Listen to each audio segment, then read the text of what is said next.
Hi, hello everyone, it's me Abdul Rahman. So today we will talk about Kotlin fundamentals, how to use view binding. For the learning materials, we have three learning objectives. What is view binding, why and how to implement and use view binding. And what is view binding? View binding is a feature that allows you to write code that interacts with views. The library automatically provides direct access to all views in XML. Therefore, we don't need to explicitly bind to the view element using find view by ID or any other library. And why we use view binding from this comparison? We have many advantages over other alternatives. So for compile time safety, view binding avoid null errors commonly caused by retrieving an ID from another layout. And from the elegance, the code looks cleaner and doesn't contain too much boilerplate or repetitively written code. And for correct type of view, it is provides the correct component type, unlike find view by ID, which may specify the component type incorrectly. And for the build speed, view binding is faster than data binding. And for Java and Kotlin support, both languages are supported in view binding. Unlike Kotlin synthetic only supports Kotlin language and now is deprecated, so you can migrate to view binding. And then how to use and implement view binding. So the first step is to set the view binding build option to true. It is we can set it on build Gradle application and then click synchronize now. So we have this build.gradle.kts, and this is how we declare the build feature. View binding is true.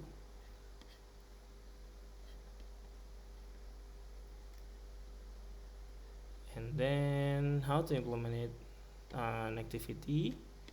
So let us say we have this activity main XML.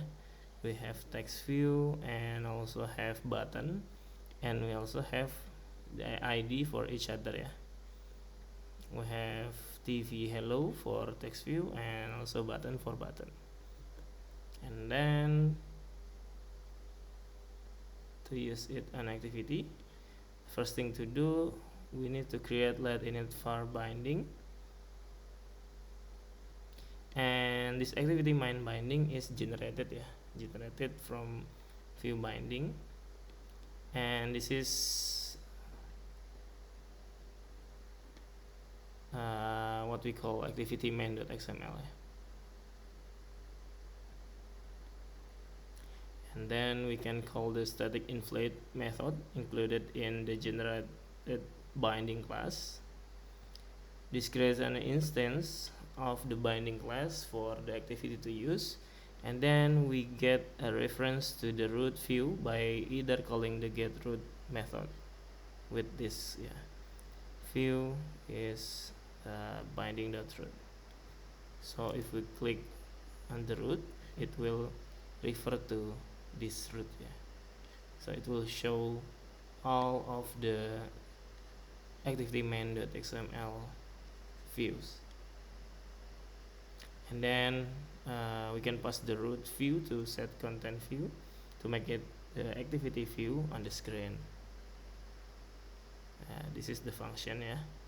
And then we can use the instance to binding class to reference any of the views. This is how we bind class to reference.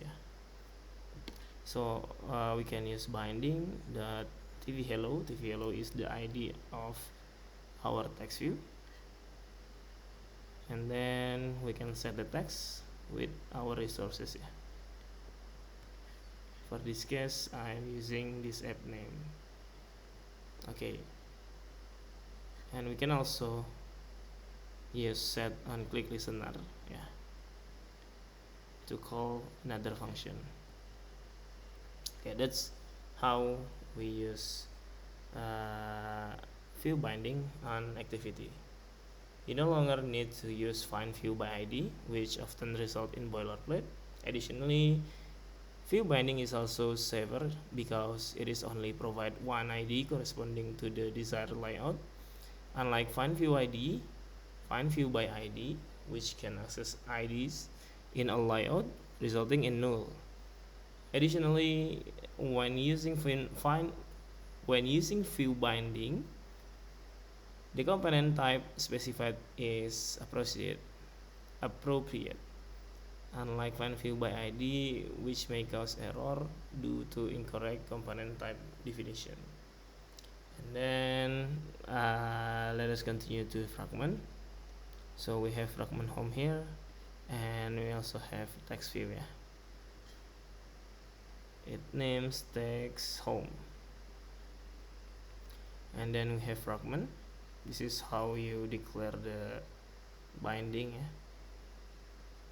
We create a nullable binding variable,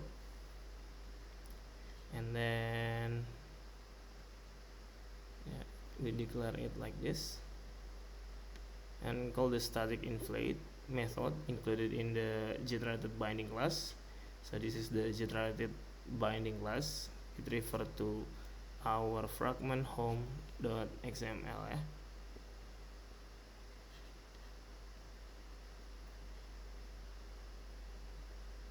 Inflate, and then we get a reference to the root view by either calling the getRoot method, and then we can use the instance of the binding class to reference of any of the view.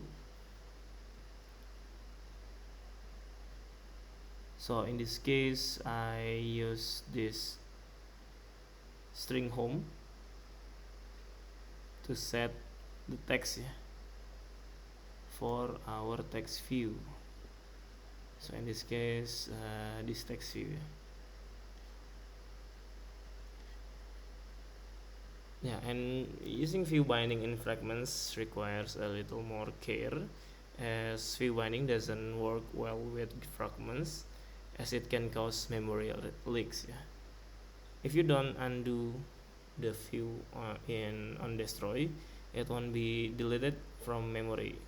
This technique uses an optional background field and an non-optional field value that is only valid between onCreate view and onDestroy view. So you need to remove, yeah, to avoid memory leak. Using this binding is null on destroy view, and that's how we use view binding, how we use implementation, and yeah, we can use it either an activity or in fragment. And that's all. Thank you.